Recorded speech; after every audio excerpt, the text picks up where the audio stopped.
The sun beat down on the parched earth of the Pecos territory, a relentless brassy disk in a sky bleached pale by the heat. Dust devils danced lazily across the wagon trail, the only sign of life in the vast, unforgiving landscape. Sarah adjusted the worn shawl around her shoulders, her knuckles white as she gripped the splintered wood of the wagon seat. Beside her, her younger brother, 8-year-old Billy, coughed, a dry, hacking sound that tore at her heart. His fever had worsened overnight, his small body racked with chills despite the oppressive heat. Their journey west had been fraught with hardship from the start. A harsh winter had decimated their small farm back in Missouri, leaving them with nothing but the tattered clothes on their backs and a stubborn hope for a new beginning. But hope was a fragile thing out here, easily crushed by the indifference of the land and the cruelty of men. Their wagon, a skeletal frame of its former self, groaned under the weight of their meager possessions. Food was scarce, water even more so. Sarah scanned the horizon, her eyes stinging from the glare and the unshed tears. They hadn't seen another soul for days. The nearest settlement, a speck on the map called Redemption, was still 2 days' ride away, assuming they could even make it that far. She was a woman alone, responsible for a sick child, with dwindling resources and a gnawing fear that tightened its icy grip with every passing mile. Just as despair threatened to engulf her, a speck appeared on the distant ridge. It grew, resolving into the silhouette of a horse and rider. Sarah's heart leaped. A cowboy, a chance. She urged their tired mare forward, a desperate plea forming on her lips. The rider, a tall, lean figure with a wide-brimmed hat pulled low, approached with a quiet confidence. As he drew closer, Sarah could make out the stern yet not unkind lines of his face. His eyes, a striking shade of blue, met hers, and for a fleeting moment she saw a flicker of something that stirred within her, a dangerous yet welcome warmth. He reined in his horse, the animal snorting impatiently. "Evening, ma'am," he drawled, his voice a low rumble that seemed to carry the vastness of the plains. "You look like you could use a hand." Sarah swallowed, her throat dry. "We do, sir. My brother, he's taken ill. We're bound for Redemption, but we're running low on everything." The cowboy dismounted, his movements fluid and practiced. He approached their wagon, his gaze assessing their plight with a practiced eye. Billy stirred, whimpering softly. The cowboy's expression softened. "He's got a fever, that's for sure." "Name's Caleb Thorne," he said, extending a calloused hand. Sarah took it, her own small and rough. "Sarah Miller. And this is Billy." Caleb Thorne nodded, his eyes lingering on Sarah's face. "Miller, eh? I know a few Millers out this way, but I don't recall a Sarah." He looked back at Billy. "Looks like you folks have had a rough go of it." "That's an understatement," Sarah replied, forcing a weak smile. We're just trying to get by." Caleb Thorne studied her for a long moment, his blue eyes sharp and observant. "Redemption ain't much, but it's something. I'm heading that way myself. My ranch is just north of town. I can offer you a place to rest and some proper grub, and maybe a doctor's attention for the boy." Sarah's heart soared. This was more than she had dared to hope for.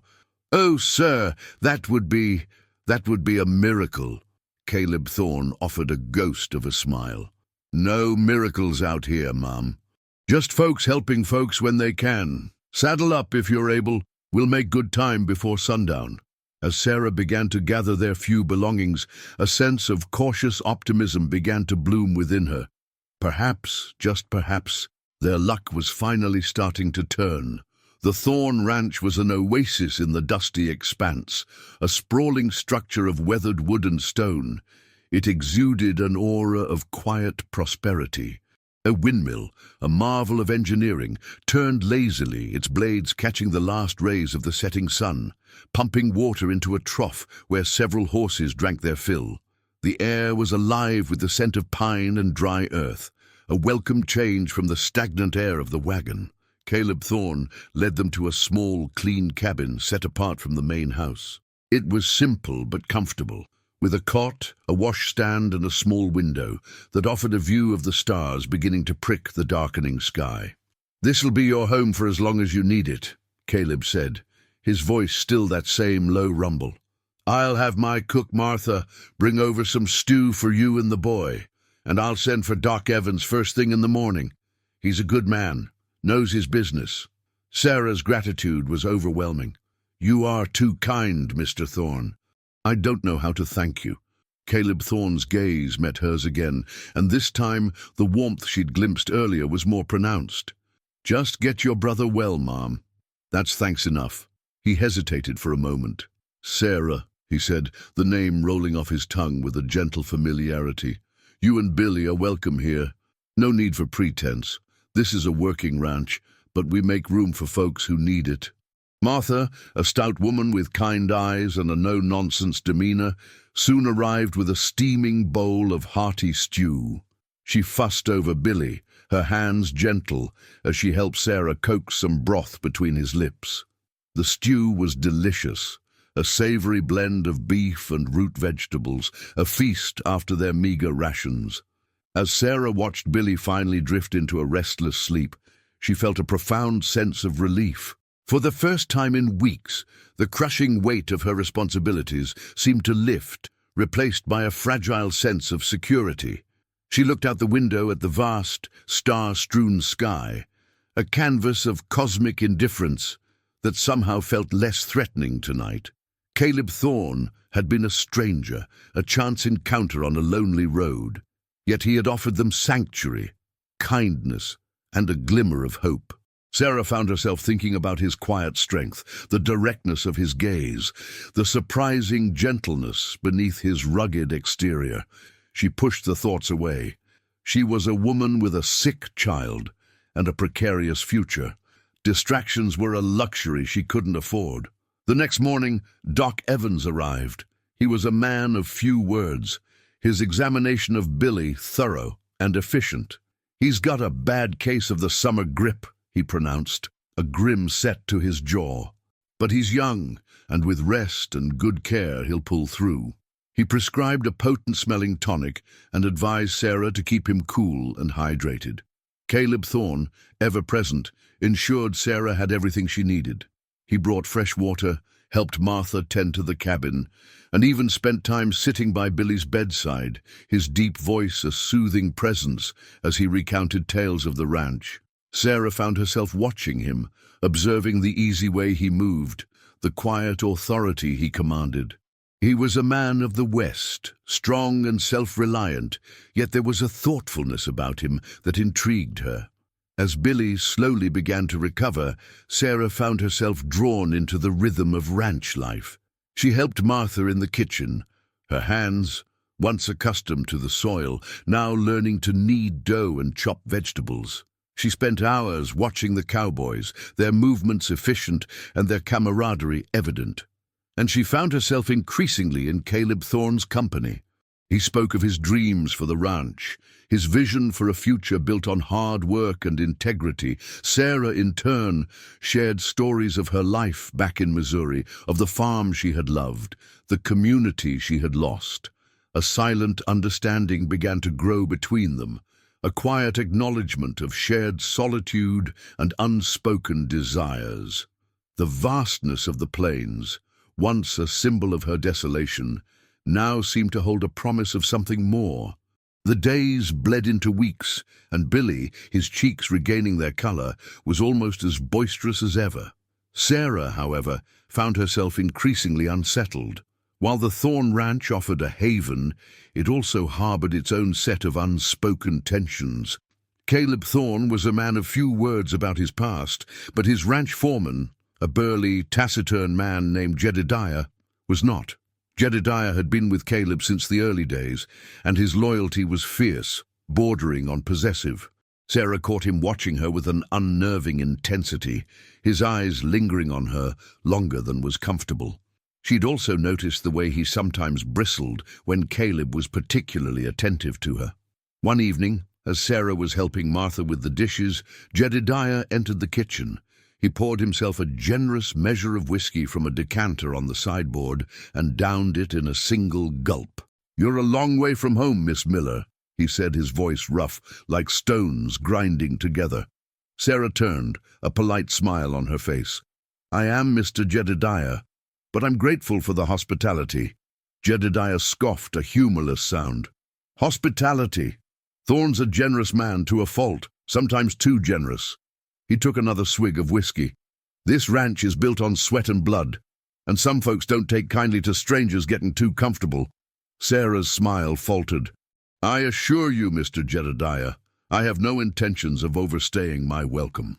Jedediah's eyes narrowed. "It ain't about staying, it's about what you represent. Thorne ain't like other men. He's got a good heart, but he's got a stubborn streak a mile wide. And he's got a reputation to uphold. Strangers can cause trouble." Sarah felt a prickle of unease. "I don't understand what trouble I could possibly cause." Jedediah let out a short, barking laugh. "Trouble finds its own way, Miss Miller. Especially out here. Just keep your nose clean and your eyes down. That's my advice." He turned and left the kitchen, leaving Sarah with a sense of disquiet. Later that week, Sarah overheard a hushed conversation between Caleb and Jedediah near the stables. Jedediah's voice was low and angry. "She's a distraction, Caleb, you know that. This ain't the place for sentimentality. We got work to do and enemies to watch." Caleb's response was firm. "She and her brother are guests, Jedediah. They needed help. I gave it. That's all there is to it." "Is it?" Jedediah sneered. "Or is there something more brewing?" Caleb's voice hardened. "Watch your tongue, Jedediah. You've been with me a long time, but that doesn't give you leave to question my judgment." The conversation ended abruptly, but the words hung in the air, a dark cloud over Sarah's newfound sense of peace. She felt like a pawn in a game she didn't understand, her presence on the ranch a source of friction.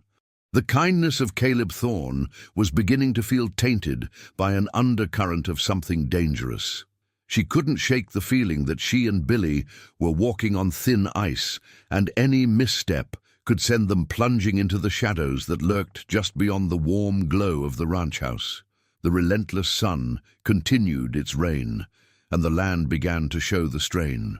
The verdant grasses of the spring had long since withered, replaced by brittle golden stalks. The creek that fed the ranch's watering hole dwindled to a muddy trickle. The drought was tightening its grip on the Pecos territory, a suffocating hand that threatened to crush everything in its path. The mood on the Thorne ranch grew somber. The usual boisterous laughter of the cowboys was replaced by hushed conversations and worried glances. Caleb Thorne, usually a picture of calm resolve, seemed more burdened than ever. Sarah saw him poring over ledgers late into the night, his brow furrowed with a deep concern. One sweltering afternoon, Sarah found Caleb standing by the nearly dry creek bed, his gaze fixed on the cracked earth. He looked tired, the lines on his face etched deeper by worry. "It's bad, isn't it?" Sarah asked softly, approaching him. Caleb turned, a weary sigh escaping him. "The worst I've seen in years. If it doesn't rain soon, we'll lose a good portion of the herd. And that would cripple us. Is there anything we can do?" Sarah asked, her own heart sinking. She had come to care for this place, for the people who worked it. Caleb ran a hand through his hair. "We've done all we can.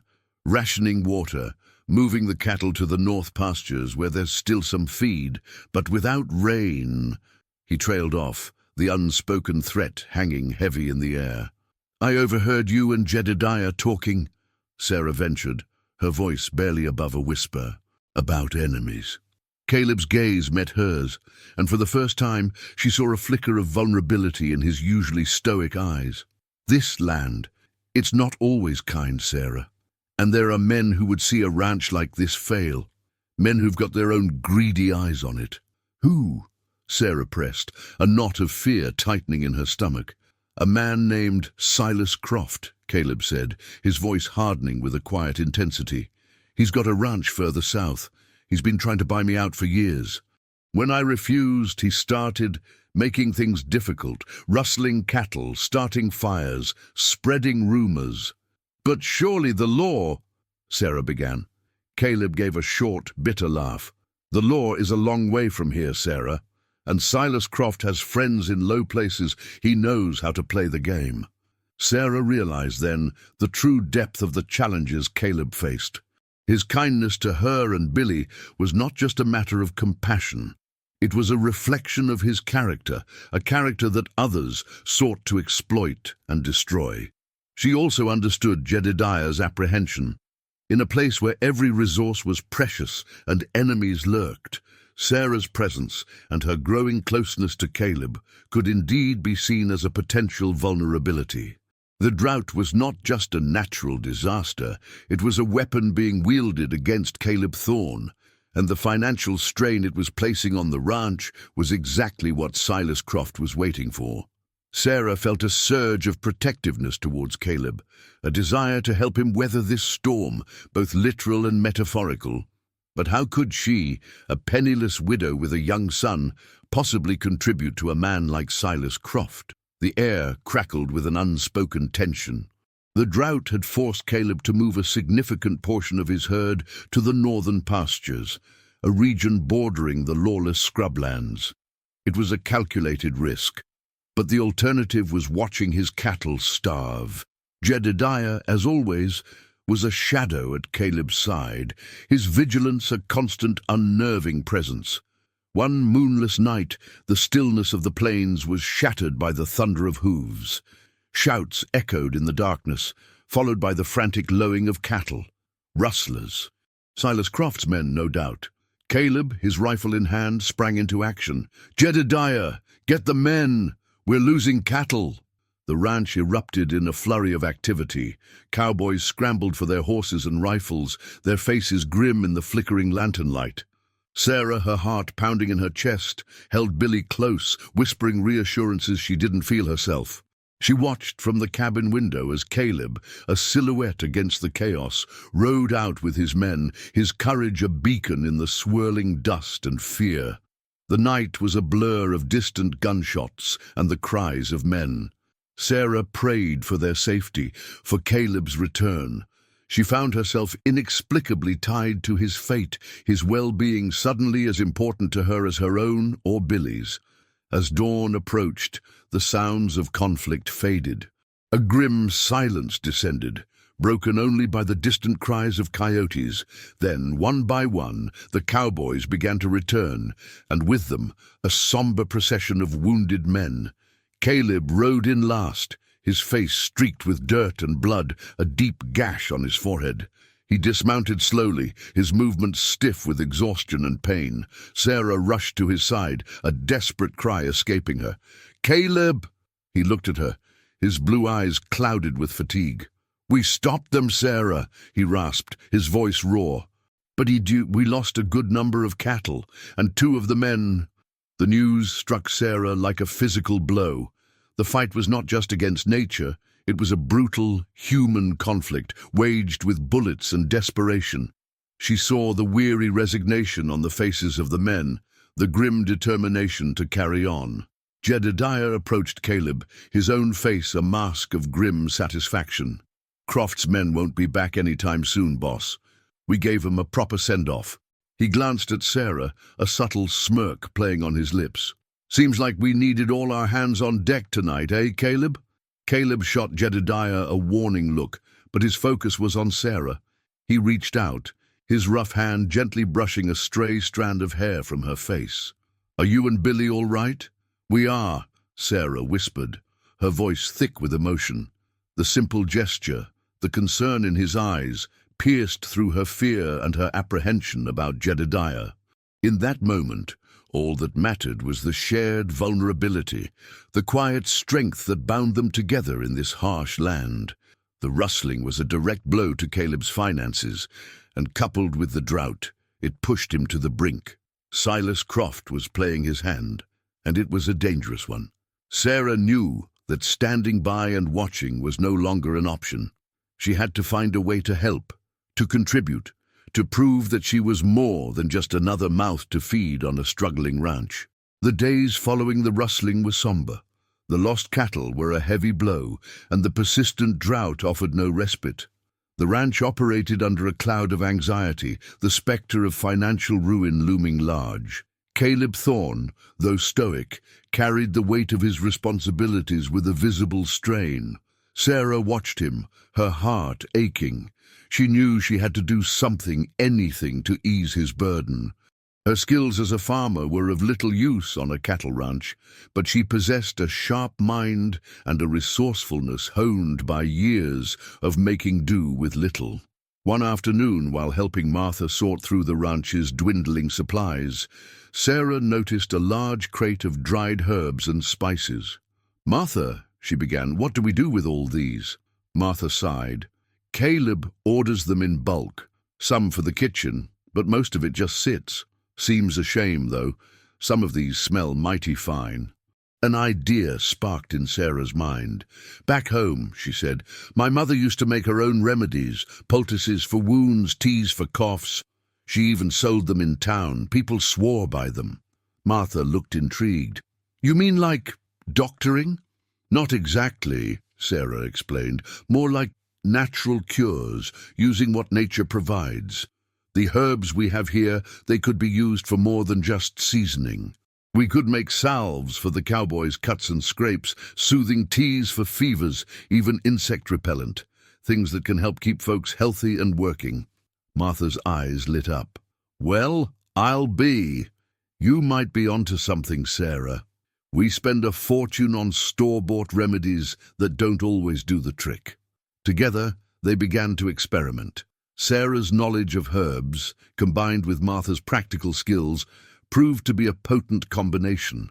They ground dried chamomile for a calming tea, mixed comfrey and calendula with tallow to create a healing salve for minor injuries, and concocted a potent blend of peppermint and eucalyptus for congestion.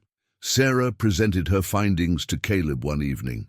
She laid out small jars of salves and packets of dried herbs, explaining their uses. "It's not much, Caleb," she said, her voice laced with a touch of nervousness.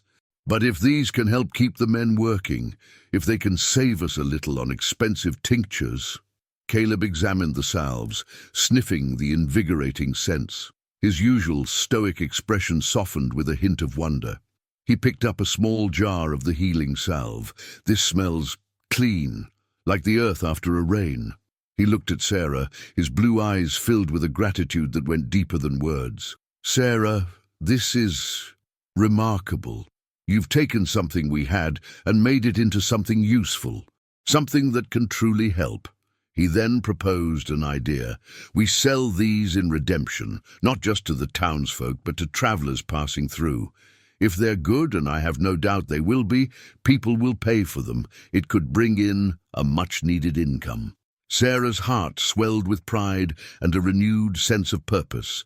She was not just a burden, she could be a contributor.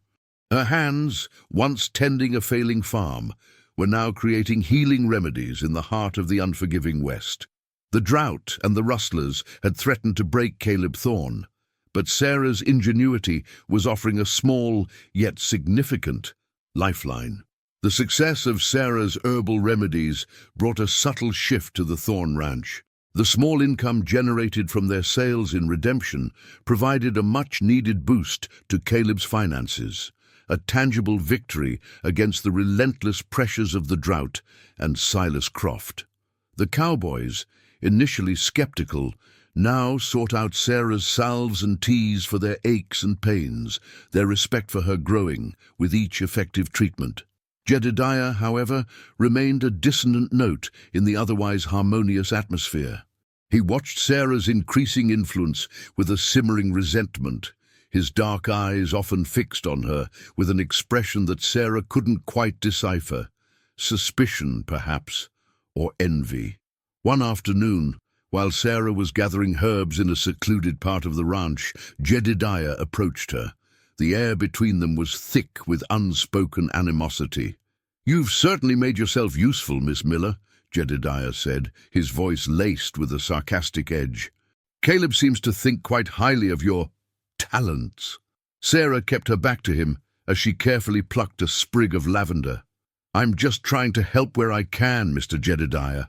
"Help," he scoffed. "Or perhaps get closer to the boss? He's a man with a good heart, but a lonely one.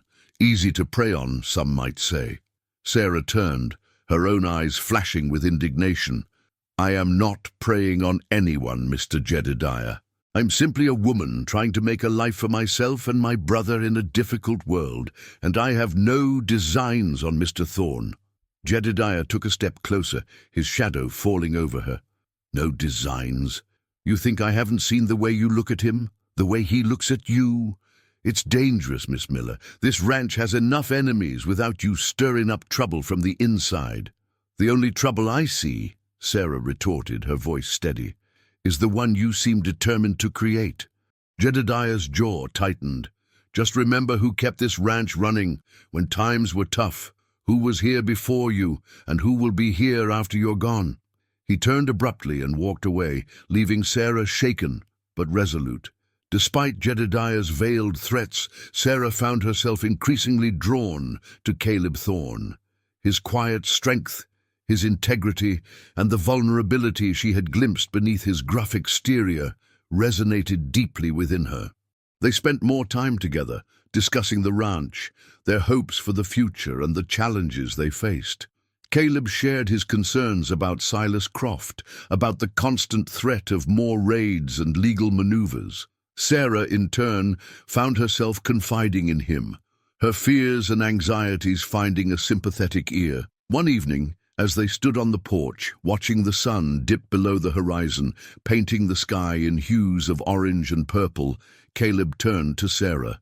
His blue eyes, usually so guarded, held a warmth that made her heart flutter. "Sarah," he began, his voice a low murmur, "you've brought a light to this place that I didn't realize was missing." Sarah's breath hitched. She met his gaze, a silent acknowledgement passing between them. The unspoken feelings that had been simmering beneath the surface were beginning to surface, delicate and tentative, like the first shoots of green after a long, harsh winter. But the shadows of Jedediah and Silas Croft still loomed, and Sarah couldn't shake the feeling that their burgeoning connection was playing into the hands of those who sought to bring Caleb Thorne down. The relentless drought was devastating the Thorne ranch, turning pastures to dust and straining finances to the breaking point. Heir Caleb Thorne felt the immense pressure of his family's legacy crumbling. A foreclosure notice from the bank arrived, giving them 2 weeks to pay or lose everything. Desperate, Caleb recalled tales of the notorious Black Creek Gang and their legendary leader, Silas. He decided to embark on a dangerous quest to capture Silas for the bounty, hoping to save his family's home. Leaving a note for his family, Caleb rode off into the night, driven by a fierce love and a desperate need to succeed. Caleb rode for days, surviving on meager rations, his mind a whirlwind of hope and fear. He reached the lawless town of Redemption, seeking information on the Black Creek Gang. Overhearing a drunken gambler, he learned of Silas's hideout in Dead Man's Canyon. The journey there was perilous, forcing Caleb to abandon his horse and proceed on foot. Inside the hidden canyon, he found the gang around a campfire. Among their horses, he spotted a sack that seemed to be moving. Driven by an instinct he couldn't explain, Caleb approached the sack while the outlaws were distracted. He untied it, only to discover a terrified woman, Eliza, bound and gagged. Her plea, "Take this sack off or I'll suffocate," turned into a frozen moment when Caleb saw the defiant spirit in her eyes. He realized he couldn't leave her there, and his plan to save his family had taken a drastic, unexpected turn. Eliza, shaken but resolute, revealed she was to be sold to a monster in Sonora. Caleb, moved by her plight, knew he had to help her escape.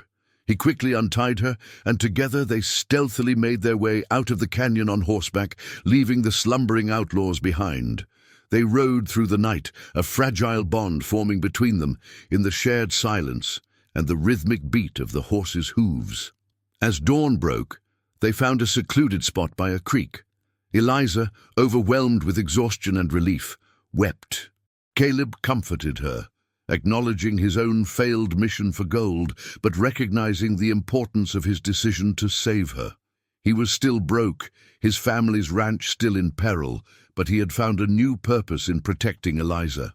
Caleb and Eliza's journey continued, their initial dynamic of rescuer and rescued slowly evolving into a partnership.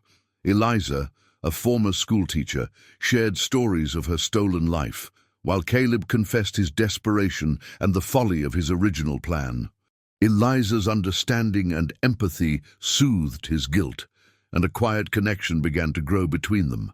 As they neared the Thorn Ranch, Caleb felt a pang of dread, returning with nothing but more problems. His family, however, welcomed Eliza with immediate warmth and kindness, accepting her into their home without question. Eliza, in turn, proved to be a capable and resilient presence, helping with chores and offering Caleb quiet support as he faced the looming threat of losing the ranch. Witnessing their struggle, Eliza proposed a daring plan to search for hidden water sources in the hills, drawing on old local knowledge. Caleb, though skeptical, agreed, seeing a flicker of hope in her determination. Armed with a faded map and a shovel, Caleb and Eliza ventured into the parched hills. The search was arduous, the landscape unforgiving. As despair began to set in, Eliza spotted a single blade of grass, a sign of life. Following this subtle clue, they discovered a small, hidden spring. A surge of hope propelled them as they worked tirelessly for days, digging a channel to divert the precious water back to the ranch. Their shared labor forged a powerful bond between them, their purpose extending beyond saving the ranch to saving each other. When the water finally reached the Thorn Ranch, it was a moment of profound joy and relief. Caleb looked at Eliza, his heart overflowing with gratitude. He had come seeking gold, but found something far more valuable: a partner, hope, and a testament to the enduring power of human connection. With the drought seemingly broken, the Thorn Ranch began to recover, and so did the connection between Caleb and Eliza. Their friendship had blossomed into something deeper, an unspoken understanding. However, their newfound peace was shattered by news that the Black Creek gang was searching for Eliza, seeking retribution for her escape. Caleb, determined to protect her, prepared to confront them, but Eliza stopped him, revealing she had a plan. Remembering a secret passage within the Black Creek gang's hideout, she proposed they use it to their advantage, turning the tables on their pursuers.